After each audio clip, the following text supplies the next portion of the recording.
let's dive into the microbiome connection. We've talked a lot about the microbiome. We've heard a lot about the microbiome, and we know that the microbiome is, it's a teeming collection of billions of bacteria, viruses, fungi that live and thrive in the human gut, right? They have a symbiotic relationship. They work really well. The bottom line is that your microbiome controls your mood, your fatigue, your energy level, your cravings, your brain function. Dr. Tennant will even tell you that 80% of the neurochemicals that are created and used in the brain are actually created in the gut. And then there's all of this talk about the second brain connection. Well, scientists understand that there's a close connection between the gut and the brain. It's specifically the bacteria, how the bacteria interact in the gut and how they function with the brain. And we know that the disruption of the microbiome in the gut can cause and disrupt brain function, mood, cravings, depression, energy, all determined by a specific bacteria or sometimes fungus in the microbiome. And then they send those messages directly to the brain. So are you feeling kind of down? Are you having some cognitive issues? Are you having a mental block or some brain fog? Well, what did you have to eat? What's going on in your body? It's interesting because this communication takes place, sending signals through the GI tract and the central nervous system. This is known as the gut-brain axis. So when people say, well, I was just thinking with my gut, well, that may actually be true, right? And it's funny because this communication actually happens with the lymph system, blood circulation, and the vagus nerve. So the picture that you see on the side of the screen there is actually a highlighted picture, which I thought was pretty cool, the vagus nerve. They highlighted the stomach there. It seems like an inflamed stomach, but it's a pretty cool picture of the vagus nerve, and I wanted to show you how that's intertwined. Dr. Rosenbaum says, I submit to you that any disease that has an autoimmune component, whether it's Alzheimer's, Parkinson's, autism, atherosclerosis, obesity, diabetes, or any disease that you are seeing in your clinics with with an immune component, the microbiome is having some effect. Bottom line is that the bacteria in your microbiome are playing a critical role in what's happening. And whatever we're putting into our bodies is having an effect on that bacteria. So the question is, what are we putting into our bodies?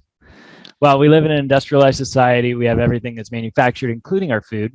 Our food is actually even more processed today than it ever has been.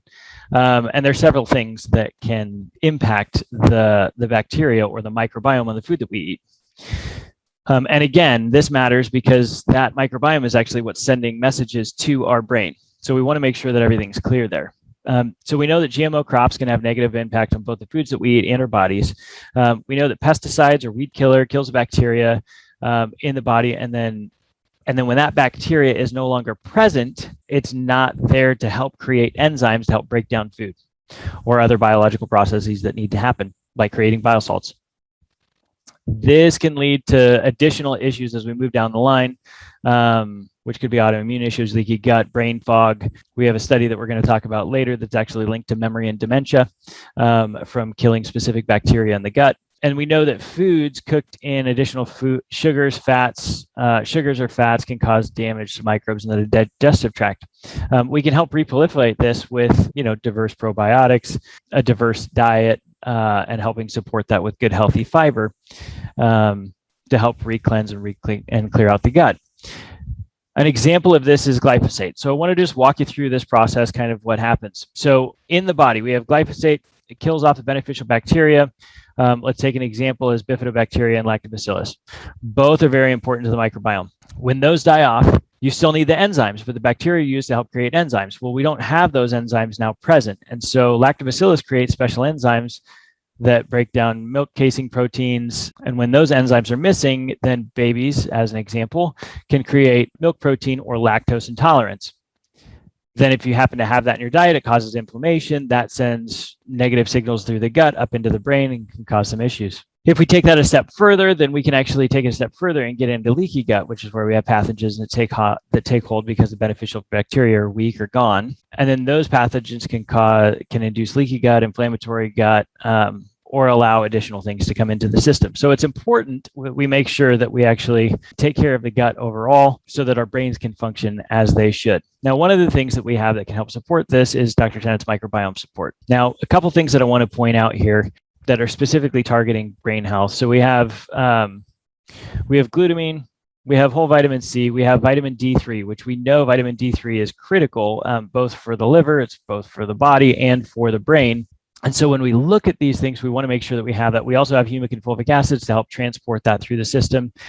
We have this set up to specifically help with detoxification, re-cleansing the gut, clearing out the gut, and making sure that that's set. And if we take a look at the specific ingredients, we will get into how we can actually support the liver down the line, but we know that we need to be able to support both digestion and liver support to be able to have a clearly functioning brain. Glutathione, adding additional glutathione and additional digestive support, including D3, really helps with that.